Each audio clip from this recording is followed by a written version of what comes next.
भारत की विकास यात्रा।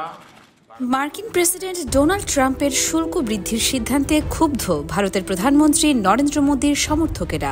যুক্তরাষ্ট্রের পণ্যে বর্জনের ডাক দিল তারা। সম্প্রতি মার্কিন পণ্যে শুল্ক 50% বাড়ি দিয়েছেন ট্রাম্প, আর এতেই চটেছেন ভারতীয়রা, বিশেষ করে মোদীর সমর্থকরা।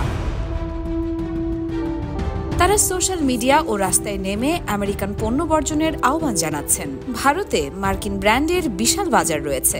মেটার হোয়াটসঅ্যাপ, জনপ্রিয় কোমল পানীয় কোম্পানি, বড় বড় কফি শপ এবং স্মার্টফোন ব্র্যান্ডগুলোতে সবসময় উপচে পড়া ভিড়। তবুও এই বয়কট আন্দোলনের ফলে এখনও মার্কিন পণ্যের বিক্রি থেমে যায়নি। স্থানীয় উদ্যোক্তারা এই সুযোগে দেশীয় ব্র্যান্ডকে বিশ্ব মঞ্চে তুলে ধরবার আহ্বান জানাচ্ছেন। উদ্যোক্তা মনীষ চৌধুরী জানিয়েছেন, তারা দূরদেশি পণ্য কিনে অর্থ ব্যয় করছেন, অথচ তাদের দেশীয় উৎপাদকরা টিকে থাকার জন্য লড়ছে।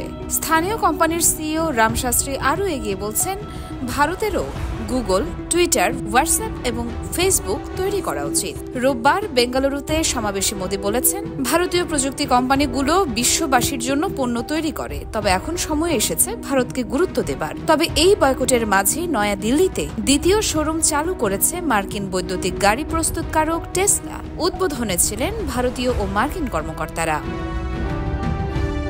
রোববার বিজেপি সংলগ্ন স্বদেশী জাগরণ মঞ্চ বয়কটের ডাক দিয়ে র্যালি করেছে।